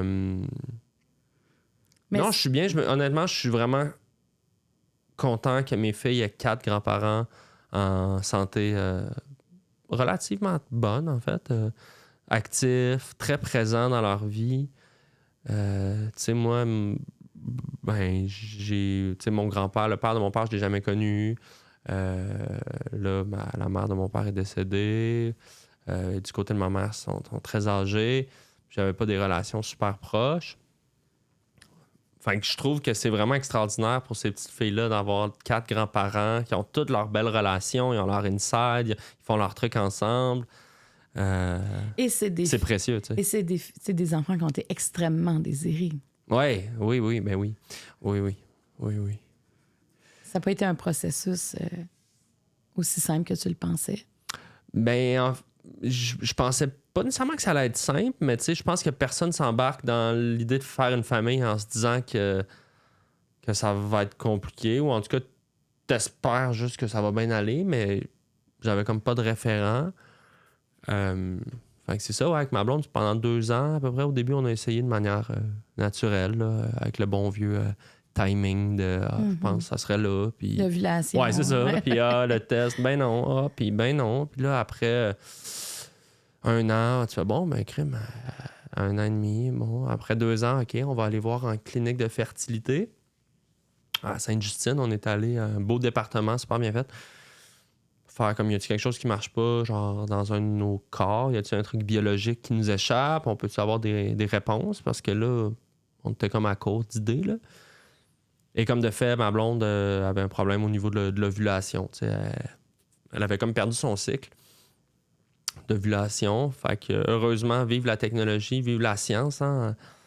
Ils nous disent pas de problème, injectez-vous ça va aider les follicules à ovuler. Puis bon, on rentre en insémination. Fait qu'insémination, c'est ben là, ils passent le sperme dans une centrifugeuse, injecte ça avec la petite seringue au bon moment. Puis là, le taux de réussite est assez bon. Fait que là, on commence insémination 1 fois, 2 fois, 3 fois, 4 fois, 5 fois, ça marche pas. Là, tu te dis bon, OK, on n'est-tu pas dû, tu sais, dans le sens... Puis c'est dur aussi physiquement, tu sais, pour ta conjointe. Pour ma blonde, énormément. Les injections dans le ventre, là, des aiguilles, ça de grosses, 3 fois semaine. On était à Sainte-Justine, honnêtement, plusieurs fois par semaine pendant 1 an, là. Parce que c'est d'aller voir, OK, les follicules sont assez beaux, OK, on fait l'insémination. Tu sais, c'est une science inexacte. D'un cycle à l'autre, il y a assez d'ovules, il n'y en a pas assez ce mois-ci, on skip 1 mois, là, ton corps est fatigué. Mais ça, c'est terrible. Ben, c'est parce psychologiquement, c'est difficile. C'est qu'en fait, l'espoir, c'est beaucoup ça, c'est que notre espoir faisait ça. OK, on l'a. Là, les docteurs sont excités. OK, les follicules sont beaux. Là, on est confiant. Puis là, t'attends. Puis là, le test de grossesse, c'est plus tard. Faut que t'attendes une couple de semaines. Fait que là, t'es dans l'espoir. Puis là, test négatif. C'est comme si t'as l'impression que tu recommences tout le temps à zéro. Puis dans les faits, c'est un peu ça. Parce que, tu sais, c'est pas comme si tu développais de l'expérience à faire des enfants. C'est-à-dire que t'as pas plus de chance, ça fait 10 fois que tu le fais. Là. Non, tu reflippes le coin à chaque fois. C'est ça. Fait que je te dirais que je pense que ça nous a soudés. Je peux comprendre qu'il y a sûrement des couples que ça crée de l'érosion puis de la distance. Nous, ça nous a rapprochés parce qu'on vivait l'épreuve ensemble. C'est quand même capoté parce que beaucoup de gens vivent ça. Ouais. Beaucoup de gens vivent ça. Il y a un tabou dans notre société là-dessus parce que c'est un peu... C'est pas des belles histoires. Hein? Tout ce qui est... fausse couche, tout ce qui est justement difficulté à infertilité. C'est des histoires tristes. Je pense que les gens veulent pas downer le party, parler de ça. Ils ont honte aussi. Ils se sentent... Ma blonde, elle se sentait coupable, tu sais, de se dire pourquoi je suis pas capable. C'est moi le problème. Puis là, tu te dis, est-ce que je suis en train d'empêcher mon conjoint d'avoir des enfants? Tu sais, en tout cas, ça peut spinner. Ouais. 6e insémination, ça a fonctionné. Est-ce que c'était comme la dernière? Non, parce que la 6e... Je pense qu'officiellement, à l'époque, on avait 9 qui étaient couvertes, mettons, par la RAMQ. Puis après ça, tu tombes en in vivo, là, c'est le... comment ça s'appelle? In vitro, ouais, pas in vivo, in vitro. Donc là, c'est vraiment, tu retires l'ovule, féconde à l'extérieur. Mais là, tu tombes au privé, là, ça peut coûter 10 000 $. Mais bon, on serait allé là s'il avait fallu. Oui, il y a des gens qui hypothèquent leur maison là, pour se rendre. Mais c'est la dernière étape. Ouais. Puis in vitro, les chances sont bonnes, mais ça marche pas tout le temps non plus. Il y a du monde qui font ça au bout. Puis... Et comment vous avez réagi la 6e fois? Ben, je me souviens plus des détails exacts, mais on pensait... Je pense que ma blonde a fait un premier test négatif ou quoi que ce soit. Ou elle avait-tu un... Je me souviens plus exactement comment on pensait que ça avait pas marché. Là, c'était une affaire de timing, mais on se disait, bon, celle-là n'a pas marché, mais je te dirais qu'après 6, t'es plus en mode, il marchera pas, qu'il va marcher, parce que tu te dis, mais ça fait 3 ans que ça marche pas, anyways. Fait que... Puis là, je sais pas trop, elle a comme fait un test, refait un test. Puis là, c'était positif, puis là, on n'y croyait même pas. T'es comme, ça marche pas, là. Ben, ça se peut comme pas. Le test, c'est pas bon. Ouais, c'est ça, pour vrai. Je le refaisais un autre, puis là, je me rappelle, on allait chez le comptable porter nos papiers d'impôt. C'était une journée plate, là. Aller porter des papiers à Laval, tu sais. Refait un test, là, c'est positif. Là. Mais je te dis, on n'y croit pas, on est comme... Hey, la ride de char, les mains de main. Mon comptable devait dire, crème, il y a donc bien ça, faire ses impôts. Arriver avec les papiers de main. Mais encore là, je te dirais, je pense que on a dû faire 8 tests dans la semaine. Tu te dis, c'est pas vrai. Parce qu'à un moment donné, tu te dis, ça arrivera pas, ou bien on va adopter, ou on va trouver de quoi. Et bizarrement, la deuxième, Carmen, ma blonde s'en allait à Sainte-Justine pour réouvrir le dossier, pour dire, hey, on réembarque, on en veut un autre. Roman avait, je sais plus, 1 an et demi, tu sais. Fait qu'on dit, ben, on repart sachant que ça va être long, là, tu sais, parce que ça avait été long, tu sais. Ben oui. Puis, Laurence s'en va à Sainte-Justine. Moi, je me rappelle, j'étais en meeting pour Club Soli. Puis, elle va au meeting. Bon, prise de sang, ils font tout le temps ça. Puis là, elle va dans le bureau. Puis là, elle dit, ben, madame, on n'aura pas besoin de se voir beaucoup. Vous êtes enceinte. Mais là, Laurence dit, mais non, ça se peut pas, tu sais. On n'est pas capable par nous-mêmes. Là. C'est une erreur. Elle dit, non, vous êtes capable. Tu sais. Comment le corps est bizarre. C'est comme s'il a compris. Il a trouvé le chemin. Mais ça a l'air, il y a plein de gens que ça fait ça. C'est-tu les hormones? C'est-tu... Le corps se fait confiance. C'est comme, je suis capable, moi, finalement. Laisse faire les injections. Fait que elle est venue m'attendre après mon meeting. Je dis, qu'est-ce que tu fais? Ça va-tu? Elle était de même. Elle voulait me le dire en vrai, tu sais. T'envoies pas un texto. Elle dit, je suis enceinte. Fait que voilà, 2 belles petites filles en santé. Et beaucoup de persévérance. Puis c'est facile pour moi d'en parler maintenant, même s'il y a de l'émotion dans ces souvenirs-là. Puis d'ailleurs, j'en parle dans mon spectacle. Mon deuxième spectacle, c'est un peu le fil conducteur de tout mon show. C'est ce récit-là de procréation assistée jusqu'à la vasectomie. C'était une espèce de boucle bouclée. Là. Puis... mais oui, beaucoup de persévérance, beaucoup de je te dirais, d'espoir qui vacille. Ouais. Puis beaucoup de... Tu sais, la vie, là, on a beau essayer d'injecter du sens dans tout ça. Des fois, c'est injuste, puis des fois, c'est pourquoi lui, pourquoi pas moi, pourquoi ça marche d'un coup, pourquoi ça marche pas, pourquoi nos corps... C'est qu'on peut pas comprendre. Puis là... Comme je dis, c'est facile pour moi d'en parler maintenant parce que j'ai 2 petites filles en santé puis ça va bien. Ouais. Parce qu'on est passé au travers. Puis je sais qu'il y a des gens qui vont écouter ça, assurément, puis qui vont se reconnaître parce que soit ils ont vécu ça avec des dénouements, on l'espère, positifs, mais des fois non. Peut-être qu'ils sont en plein dedans puis que ça va leur donner de l'espoir. Mais je pense que d'en parler, ça peut juste faire du bien parce que la seule chose qui est pire que de ne pas comprendre pourquoi est-ce qu'on n'arrive pas à faire des enfants, c'est en plus de ça, se sentir seul. Puis on n'est pas tout seul. Puis, qu'est-ce que tu as découvert de ta blonde à travers ce grand défi que vous avez relevé? Découvert. Je pense que je la savais très sensible, très résiliente, très persévérante. Je pense que c'est drôle parce que des fois, tu sais, on vit pas les émotions toujours en même temps en couple. Mm-hmm. Des fois, c'est elle qui était très positive puis pleine d'espoir. Puis c'est moi qui étais comme, hey, là, ça vaut pas la peine de se créer des attentes. Des fois, c'était l'inverse. C'est moi qui me sentais, non, ça va bien cette fois-là. Là, tu sais, je me rappelle, on faisait les injections ensemble. C'est la bonne, celle-là. C'est moi qui la motivais. Des fois, les deux, on était bien confiants. Des fois, les deux, on était à terre. Mais ça nous a assurément rapprochés parce que c'est vraiment des expériences particulières à vivre ensemble. C'est comme si à chaque fois que ça marchait pas, j'ai l'impression qu'on était plus proches l'un de l'autre. Fait que ça, malgré tout, puis là, le dénouement est beau, là, on le sait, mais malgré tout, je me disais, ben écoute, ça fait de nous un meilleur couple. J'avais cette impression-là.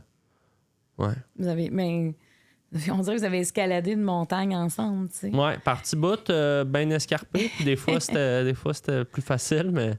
Puis d'en parler, c'est d'en parler à ses proches. Parce que ce que tu dis, c'est important quand tu dis il peut y avoir une honte reliée à ça. Vous, est-ce que vous en avez parlé rapidement dans le processus? Non, on n'en parlait pas beaucoup au début parce que, ben, je pense que notre famille, peut-être mon frère, un ami ou deux, on veut pas ennuyer les gens avec ça. Puis aussi, on se dit, on va leur dire quand ça va être la bonne. Mais après un an, tu te dis, bon, il va-tu avoir la bonne après 2 ans, après 3 ans? Je me rappelle, on a fait un souper chez nous, puis on a finalement abordé le sujet, peut-être vers la fin de ça, là. Puis on a finalement dit à un couple d'amis, hey, on traverse ça, on s'est ouvert à ça, puis on dit, hey, ben, c'est bizarre, vous nous disiez ça, on vit la même affaire depuis 2 ans. On était comme, Puis vous en étiez jamais on parlé. s'en était jamais parlé. Fait que je me dis, si les gens s'en parlaient plus, je pense que.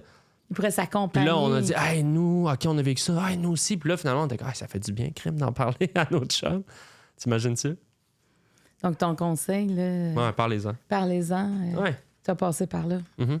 Niveau rouge, mon Yep. cher, tu m'en donnes 3. On va en choisir. Tu vas en choisir une. J'en élimine une.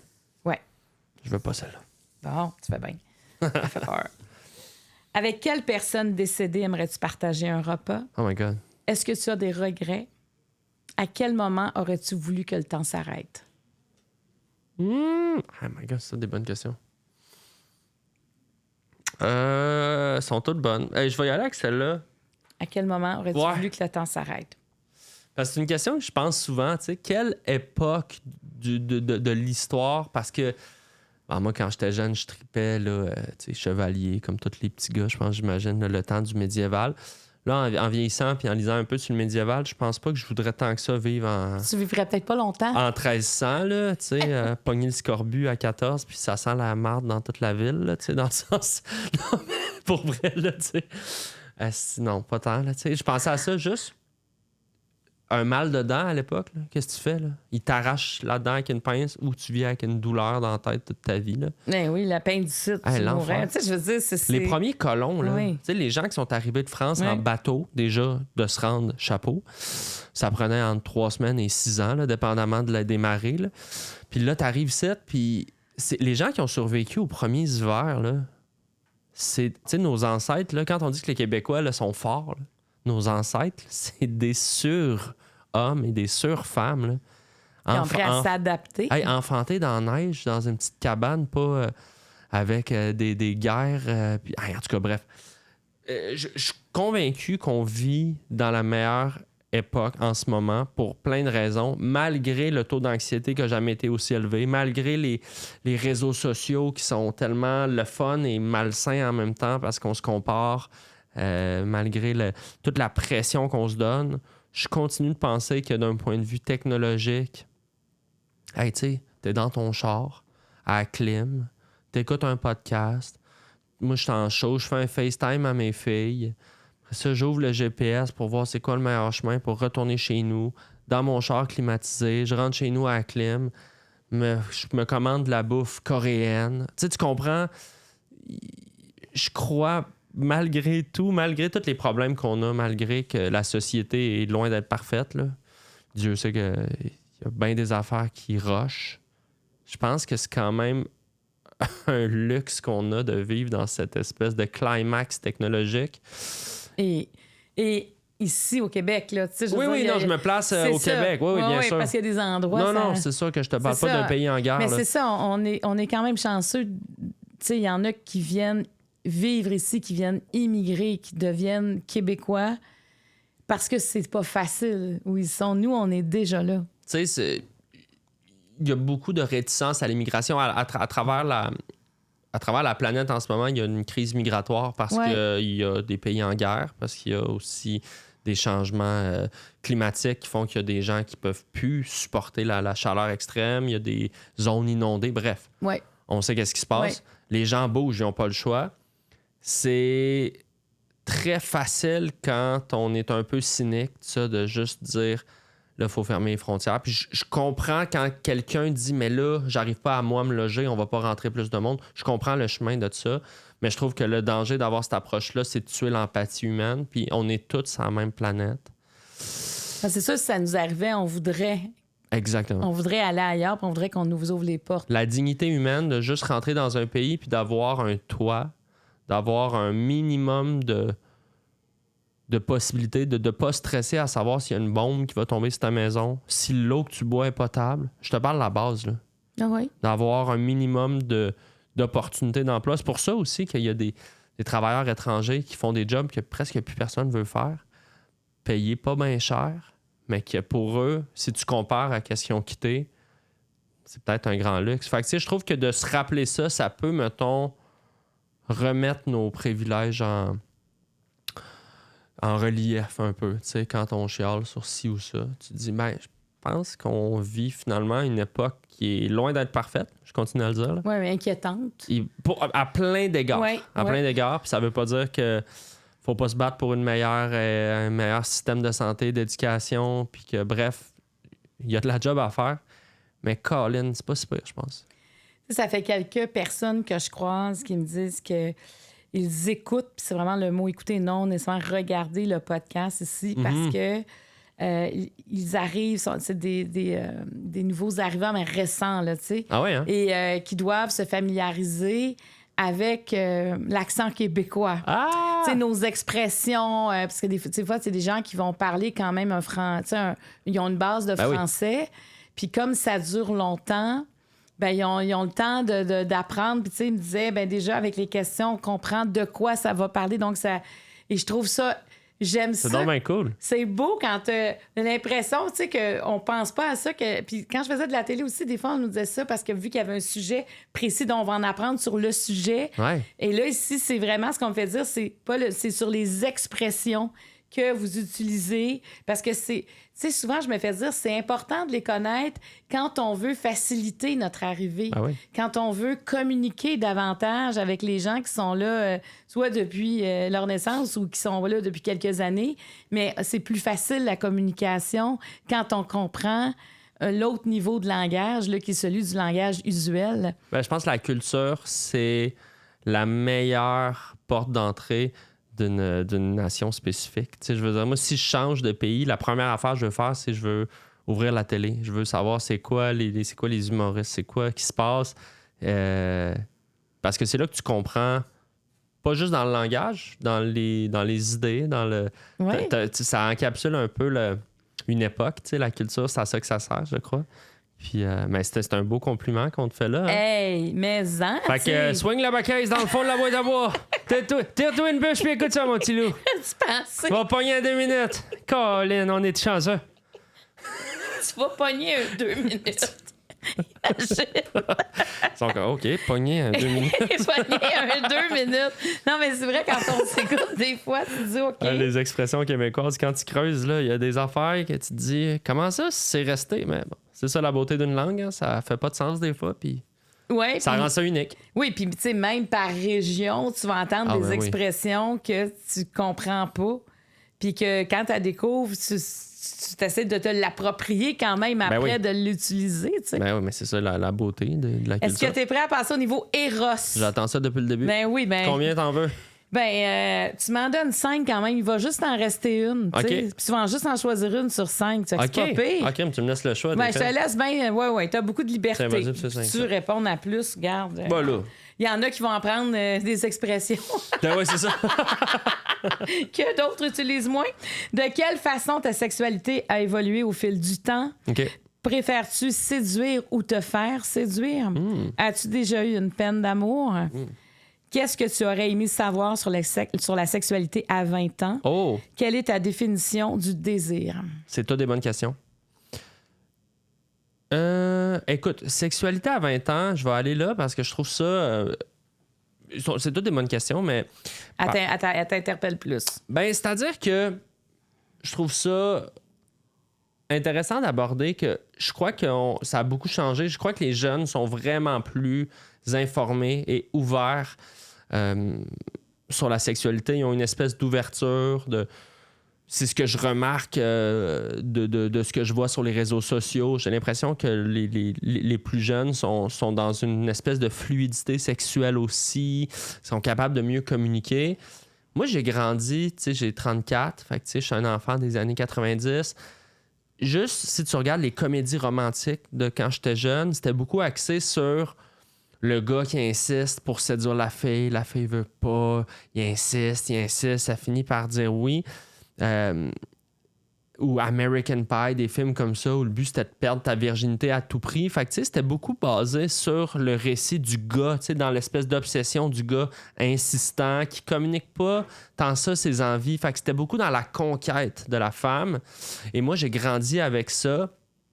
Donc, pour moi, séduire, c'était un peu toujours dans l'idée de se valoriser. Es-tu capable de conquérir l'autre? Fait qu'il y avait quelque chose de presque chevaleresque dans la conquête. Que je te dis pas que c'est nécessairement négatif, mais ce que j'aurais aimé qu'on m'apprenne, c'est d'être un peu plus à l'écoute de l'autre, de comprendre que la sexualité, c'est vraiment comme n'importe quelle relation, c'est un dialogue.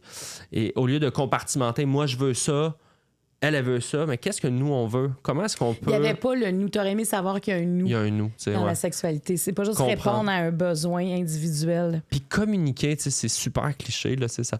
Mais communiquer, tu sais, expliquer à l'autre ce que tu as envie. Tu sais, juste d'avoir le courage de dire, moi, ce qui m'excite, c'est ça. Moi, ce que j'ai envie de faire, c'est ça. Toi, qu'est-ce que tu as envie?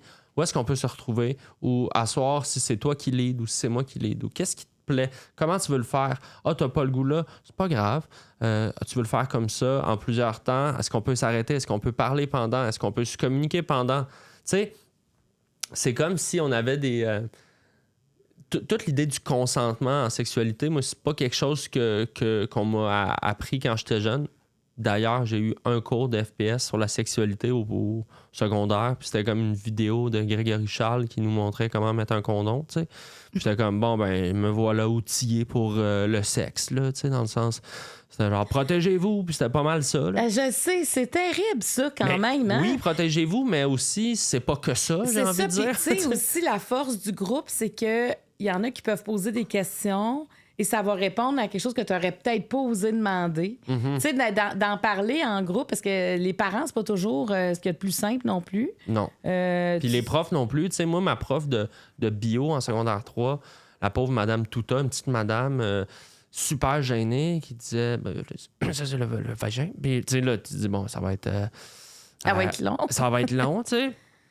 Fait que d'avoir des modèles, puis aujourd'hui, je crois que justement les podcasts, c'est un bon exemple. C'est ma blonde, elle écoute des podcasts de sexologues. C'est super décomplexé. Parler, tu sais, les jeunes y essayent un peu. Je suis attiré par les gars, les filles. Il y a moins de tabous. C'est ce que je ressens. Là. Je te dis pas qu'il n'y a pas d'homophobie. Il semble avoir moins de frontières. Moins de frontières et moins de gêne de juste communiquer ses envies. Ouais. Tu sais, moi, je suis quand même de l'héritage un peu catholique où est-ce que se masturber, c'est pas correct, mais on le fait, mais toujours dans l'espèce de... C'est la cachette, là. Genre, tu sais, pas que je croyais tant en Dieu, mais tu sais, cet héritage-là de va te cacher pour faire ça, puis je veux pas savoir que ça existe, puis on n'en parle pas. Fait que ça crée un climat où est-ce que la sexualité est quand même liée à quelque chose de honteux, quand même une pulsion de laquelle il faut que tu te débarrasses, au lieu d'être quelque chose de beau que tu vis avec l'autre, puis que tu cultives, puis... Tu sais, je veux dire, la sexualité, plus tu en parles, plus tu le comprends, ben plus... Mais ça fait partie de l'équilibre. Exact. Est-ce que ça a été facile pour toi de communiquer? Parce que c'est quand même... Déjà, communiquer, c'est difficile souvent. Ouais. Et dans cette zone-là, des fois, il y a plus de gêne. Ben là, ça va faire 13 ans que j'étais avec ma blonde. Fait que je te dirais, en 13 ans, la communication s'est quand même beaucoup améliorée. C'est quelque chose qui me gênait beaucoup au début. Tu sais, ma blonde était plus ouverte. Elle me disait... Qu'est-ce que tu as le goût de faire? J'étais gêné de dire. Mais il n'y a pas de gêne, on est en couple, on est ensemble. C'est comme si j'étais même pas à l'aise avec mes propres envies. Tu voulais pas t'entendre le nommer? Non, mais j'étais pas bien. J'étais vraiment gêné. Fait que je disais, tu sais, normal, là, on fait comme d'habitude, comme tu veux. Dans le sens, je me refermais. Tu sais, je te dis pas que j'avais pas des envies hors normes, là. J'étais pas J'étais pas genre, mets le costume de chien, puis on se rejoint dans la cave, là, tu sais. Puis je juge pas ça, ceci dit. Mais t'en étais pas là. Parce que c'est ça quand... J'étais juste gêné de dénoncer ce que je voulais faire. Quand même, ce que tu viens de nommer, pour ceux qui vivent ça, c'est sûr que ça se fait pas la première fois non plus. Non, c'est ça. quelque chose de graduel parce que là, tu peux faire peur. Tu sais, je veux dire, c'est quand même un... C'est ça. C'est qu'une pression que tu mets si l'autre veut pas aller là. Je veux dire, mais c'est graduel, j'ai l'impression oui, la que... communication, je pense, dans cette zone de la vie-là, la zone intime est quand même est plus douce. Mais si t'es avec quelqu'un qui te juge pas, pire qui arrive, c'est que l'autre dise « Hey, moi, je suis pas à l'aise. » Puis that's it, là. Pour une demande ou quelque chose. Mais si ça se fait de manière « Ah, toi, c'est plus ça. Ah, toi, c'est moins ça. » Puis de communiquer pendant le sexe aussi. Comme si c'était... Tu sais, le sexe, c'est dans la vie. Tu sais, c'est pas une affaire... Ça m'arrive de rire avec ma blonde pendant le sexe. Là, tu sais, je dis quelque chose où il se passe, c'est aussi niaiseux que genre mon alarme de cadran sonne parce qu'il faut que j'aille flipper le poulet dans le four. Tu sais, je veux dire, c'est la vie aussi, là. Faut arrêter aussi de penser que c'est comme une affaire à part. Mm-hmm. Fait que c'est ça. Mais ça, par exemple, ça solidifie un couple aussi. D'être capable de communiquer. Ben absolument. Puis après ça, si tu communiques bien dans le sexe, comme on vient de dire, c'est la vie. Fait que c'est communiquer bien partout. Puis, tu sais, c'est d'arrêter de tout compartimenter aussi, là, tu sais, dans le sens communiquer point, là. T'es très à l'aise, j'aime ça. Bon. Puis, ça me tente de juste te poser une petite question. Vas-y, je t'en prie. Est-ce que t'aimes ça séduire? Préfères-tu séduire ou te faire séduire? Je crois que j'aime mieux séduire dans ma personnalité, mais séduire au sens large, là. Oui, parce que t'as un métier de séduction. Ben absolument. Tu sais, faire de la scène, c'est un peu séduire 1000 personnes en même temps, là, à dire je suis en train de vous enfiroiper un peu, là, mais vous m'écoutez, j'ai le micro, puis... Puis t'es à l'aise là-dedans. Oui, j'aime ça. Oui, j'aime ça. Est-ce que c'est là que t'es le mieux dans ta vie, sur la scène? Mieux, je suis assurément très bien, mais je pourrais pas être que sur scène.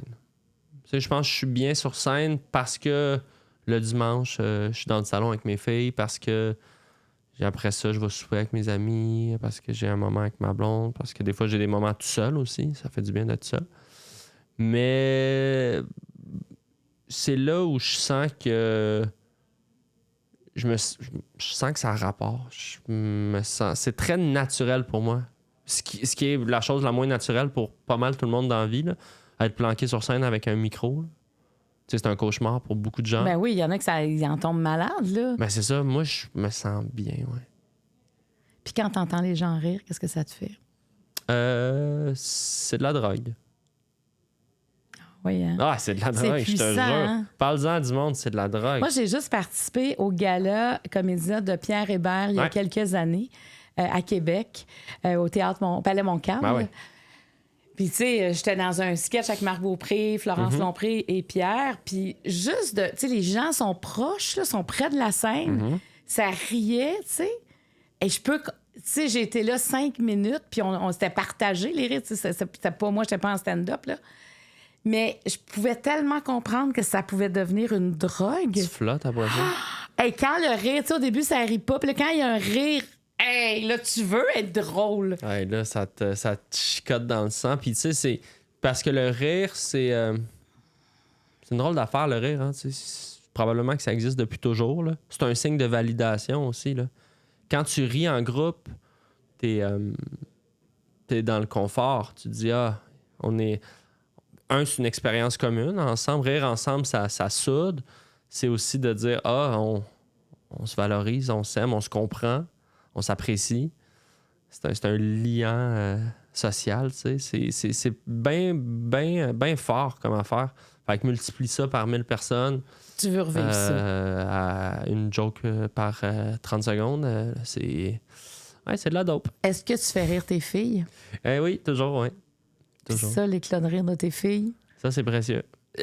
À 2 puis 4 ans, sont très... ils aiment beaucoup la répétition. Fait que oui? C'est ça. C'est plus moi qui me tente à mener. Je fais encore la joke les histoires, les émissions, tout ça, là. Hey. Ça, ils se tannent pas, hein? Tu sais, tu dis, mais ça, on se fait 8 fois qu'on le regarde. Mais ça les réconforte, la répétition, parce que là, ils savent ce qui s'en vient. Ils savent ce qui s'en vient.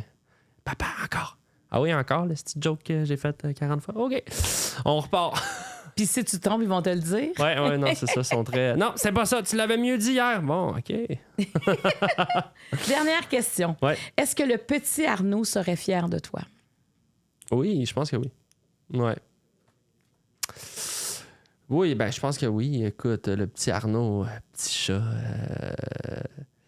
Je pense que oui. Écoute, que je vois pas pourquoi il le serait pas.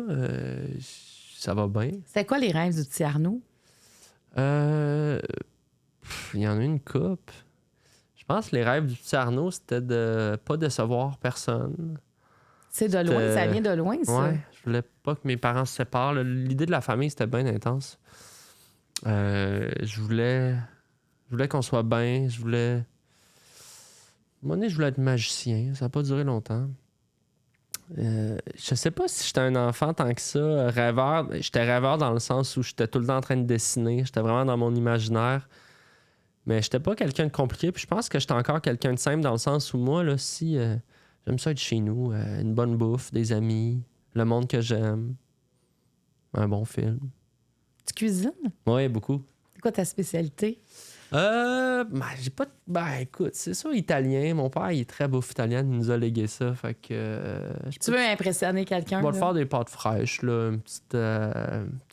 C'est ça, ma sauce arrabbiata est pas mal bonne. Mais amatriciana, là, aussi, avec un peu de pancetta. Ah oui, ça, ouais. Toujours bon. Sinon, un petit peu asiatique aussi. Là. Je suis capable de faire des bons petits plats thaï. Ouais. Est-ce que tu es susceptible par rapport à ma bouffe? Comment? Si on te Pas fait des tant que commentaires, non? Non, ça. pas tant que ça. Ça, je sale trop, ça, je le sais, là. Je sale trop. J'ai toujours peur qu'il manque de sel. Fait que, tu sais, j'aime ça. Je me sens comme un chef, là, en fin de cuisson. Oui, puis dans les... J'en rajoute. Mais puis dans les chefs, ils disent toujours « Ah, moi, j'aurais salé davantage. Voilà. Ils disent toujours... Je sais. Ils commandent souvent avec ça. Souvent, je sale trop. Ma blonde a fait « Ouais, c'est salé. » Je fais « Ouais, désolé. » me suis emporté au fourneau. Mais moi, quand j'écoute les chefs, je dis « OK, moi, je sale pas assez. » Puis il semble qu'ils le disent souvent. Salé. Fait que ça te détend aussi de cuisiner? Énormément. Puis de cuisiner pour les autres? J'adore recevoir. Là, une journée de rêve pour moi, là. Envoie-moi faire le marché le matin, là. Tôt le matin, marcher Jean Talon avec ma petite liste, à sentir mes produits. Là, je rentre chez nous, je fais mes petites préparations. Qu'est-ce qu'il faut faire? Mijoter, ça. Coupe mes trucs, fais ma petite vaisselle en écoutant mes balados. J'adore ça. C'est vraiment de la détente pour moi de cuisiner. Puis après ça, c'est le plaisir de recevoir, là, d'avoir une tablée puis de mettre des plats sur la table. Ça, puis mes parents m'ont transmis ça beaucoup. Ils cuisinent bien les deux, là.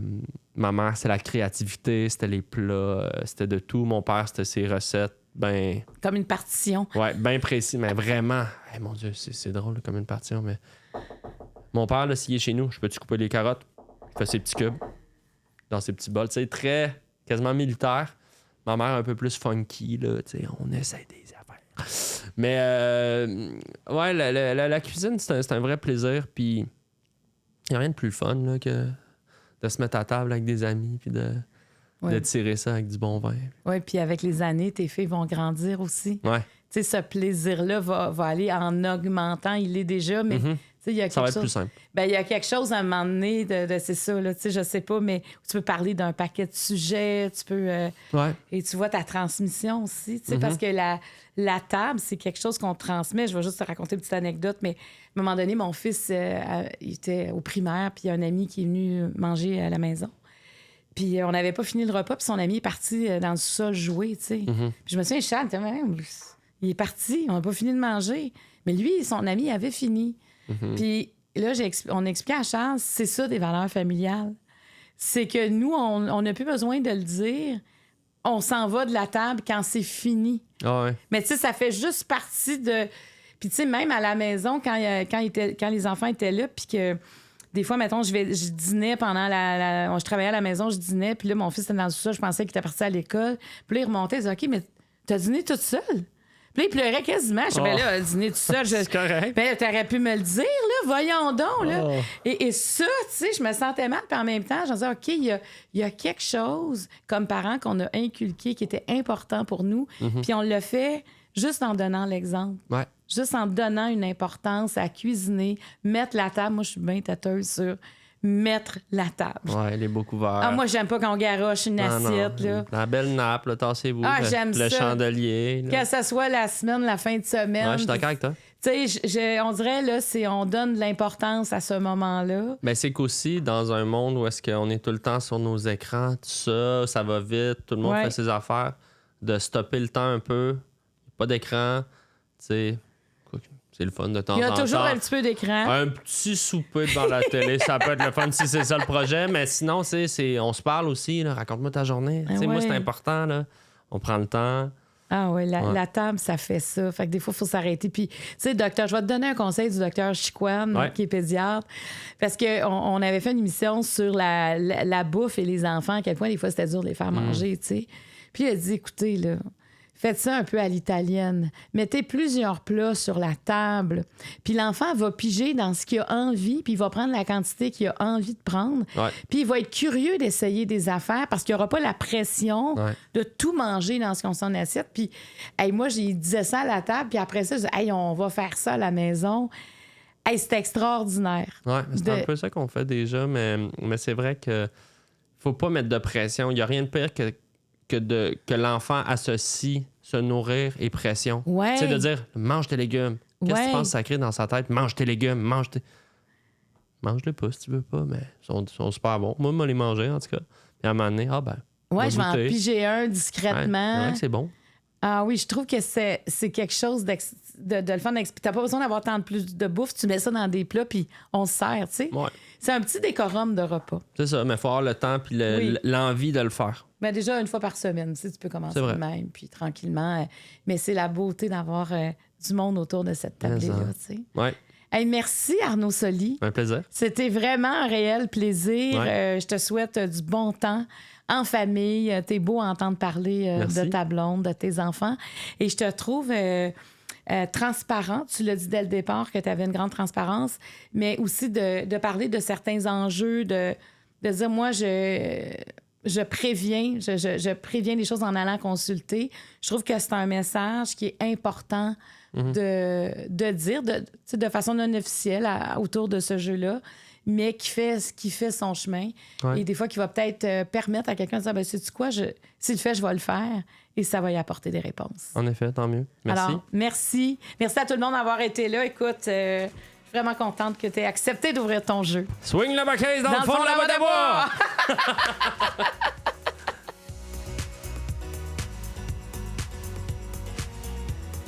Cet épisode était présenté par Karine Jonca, la référence en matière de soins pour la peau au Québec. Le jeu de table Ouvre ton jeu est disponible partout en magasin et sur randolph.ca.